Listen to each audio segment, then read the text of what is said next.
Eisendrache is one of my favorite zombies maps of all time. Not only that, but it's one of the most well-made too.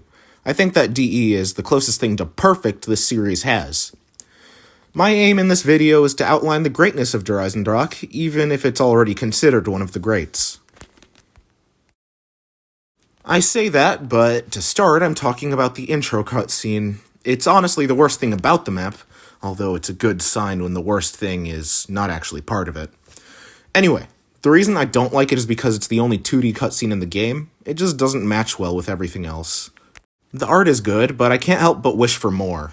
What happens in the cutscene is alright, but I feel like there's a bit of an inconsistency. Aren't the giant robots meant to be indestructible? Why does it go down in one hit from a rocket launcher? I may be missing something, but that really feels wrong to me. The rest of the cutscene is just forgettable too, just being a zombie kill compilation, basically. With that out of the way, I'll actually be talking about the stuff I like now. The map's setting is breathtaking, a beautiful castle in the snowy mountains, overlooking a town at night. The various tech group 9 through 5 is left adds a nice touch to make it more unique too. And there's also rocket pads, which are a thing. The crypt under the castle, which my least favorite area visually, is iconic with the pyramid in the center and the bow chest around it. The keeper statues are really cool too. Now let's do an overview of the map's layout. Like Origins, Eisendrache has a great amount of things to do distributed throughout the whole map, most of which revolves around the bows, but the quest makes great use of the areas of the map as well. Throughout the game, you'll be going back to the spawn room from time to time to use the tram fuses that zombies occasionally drop. Whenever I think of DE, the tram isn't something that comes to mind, but it's a nice touch, especially at the start of the match when you can get a double points. Another area I'd like to talk about is the Bastion. That's where quite a few quest steps take place, as well as including the Death Ray and a Pack-a-Punch location. Speaking of, roaming Pack-a-Punch is one of the few issues I have with Eisendrache. It's just not a function that I'm a fan of on any maps it appears on. The courtyard is an iconic location, with the clock tower above it and the way the quest changes it. I can't really blame anyone for considering it that way. It's also a prime training location. The Undercroft is possibly the single most important area of the map. Bows, a dragon, the teleporter, quest steps, and most importantly, Juggernog. The anti-gravity function of the area is fun, but it's led to a few unfair deaths for me. The final location I'd like to talk about is the rocket pad. I have to say that this area is significantly worse than any other part of the map. One thing is that it's completely disconnected from the rest, but secondly, there's the test fire. The issue I have with that isn't that it exists, more so that you have to wait for it for both a DG4 piece and a firebow step. It just takes so long. To end off this segment, I'd like to say that it's nice how connected the map is, aside from the rocket pad, of course. Basically, there's always a fast route to wherever you want to go, no matter where you are.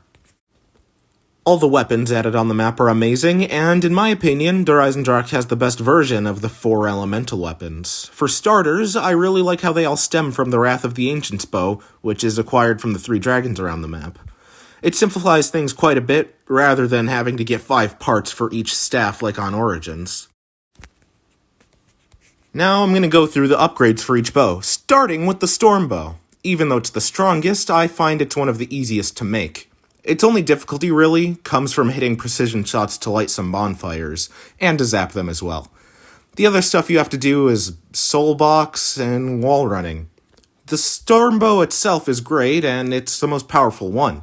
I love the charge shot and how it basically causes a safe zone that you can get in. The next bow I want to talk about is the Void Bow. Formerly my favorite, this bow's gimmick is that it spawns skulls that chomp zombies. The upgrade process involves doing a skull hunt and sacrificing some zombies for them. I think it's pretty cool, but it's not really fun to do, since one of the steps is just literally kill zombies and hope they drop the right things. The charge shot opens a rift that spawns a bunch of the skulls, and it's decently effective. Almost as safe as the Storm Bow Storm. Thirdly, the Wolf Bow. Ah, yes, Wolf, my favorite element. This one is also very easy to obtain. Most of it is just kill zombies in areas a spirit wolf leads you to. An oddity here is that you have to do a small puzzle that entails ordering paintings so you can acquire the broken arrow. Every other one is just obtained from shooting random things. Just an observation.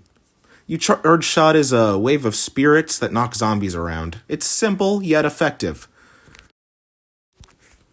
Finally, the fire bow, my least used bow, and probably the same for many others. Even though I haven't used it much, I do really like it. The problem is that the first step in the upgrade is a pain in the ass.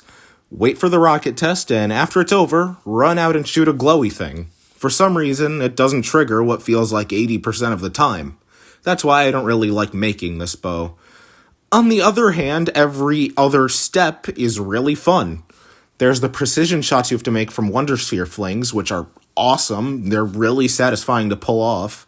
And another one is getting a volcano into a fireplace from one of your circles you've lit up. Honestly, the fire bow has some of my favorite steps, but the bow's somewhat underwhelming power, as well as the terrible first step, prevent me from using it most of the time. Anyway, for the charge shot, it makes volcanoes that the zombies get stuck in. It takes some time to kill, though. Finally, that's all the bows. Overall, I really love them. The upgrades are mostly fun to do, and they're all fairly powerful. The other weapon added for Eisendrache is the Ragnarok DG4. I don't really like them, honestly. Don't get me wrong, they're good. I just think of them as the least interesting specialist weapons. Discounting the Annihilator, of course. That's not even a reskin like the Ragnaroks. Acquiring them is somewhat of a pain. The issue is that it requires the rocket test, which, I really dislike waiting for.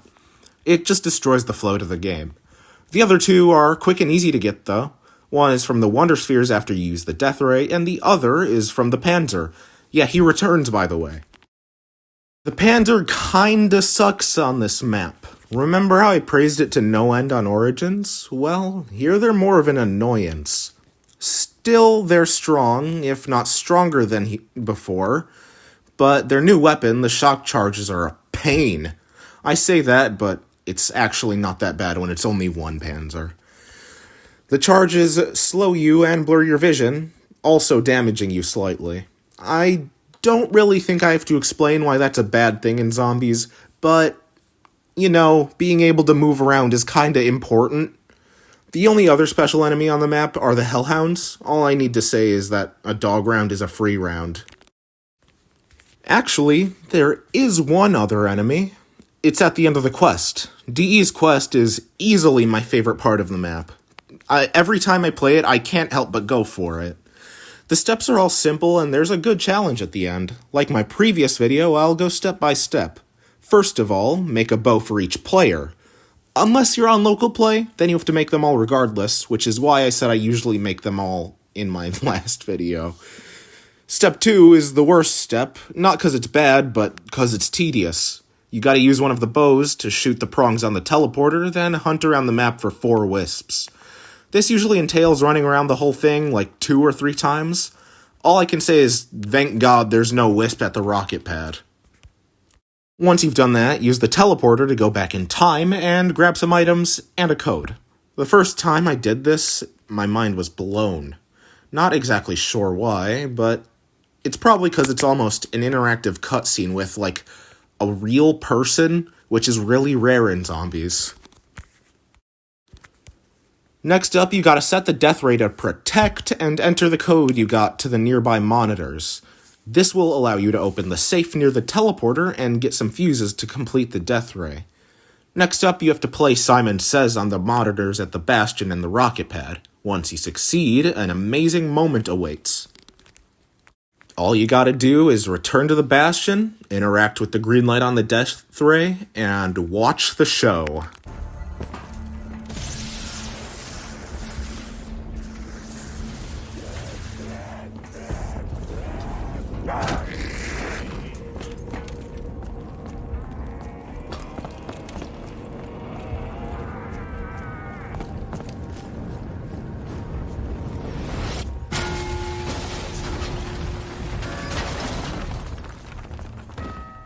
This is one of 3 moments that make the quest.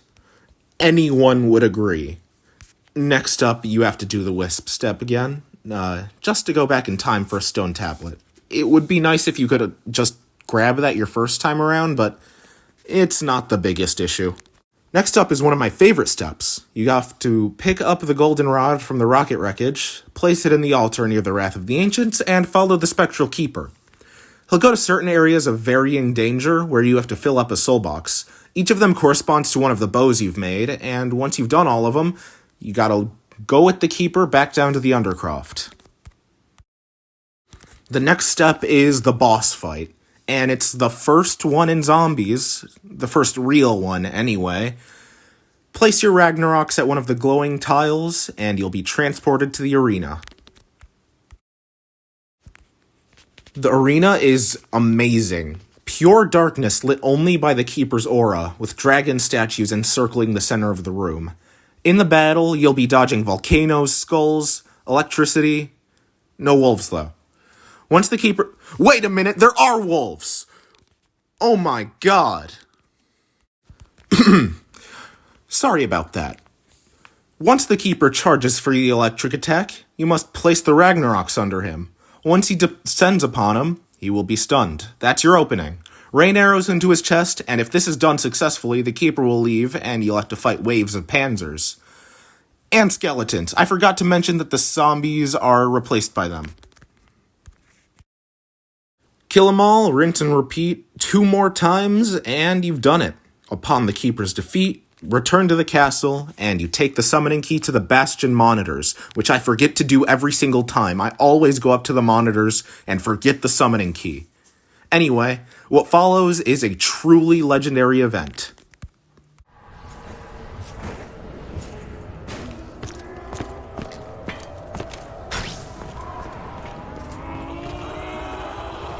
Launch protocol initiated. 30 seconds to impact.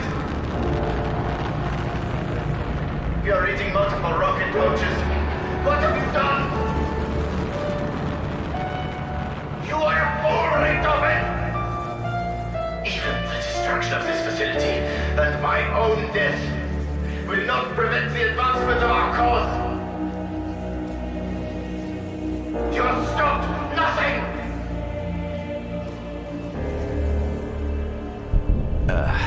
We don't need the moon, right? Nothing bad could come from that. The road is long and dark, but I know where we are going. We will complete our mission. The quest is truly wonderful, and it's one of my favorite things in Zombies, period. It's fun all the way through, and each step is good. Sprinkled throughout are some great story moments, and some fun challenges. And that's really why I love this map. Well, that's all I have to say. As I just said, I seriously love this map, and it deserves its place as one of, if not the best Zombies maps of all time. If you've enjoyed the video, please consider liking and subscribing. Thanks for watching, and have a good day.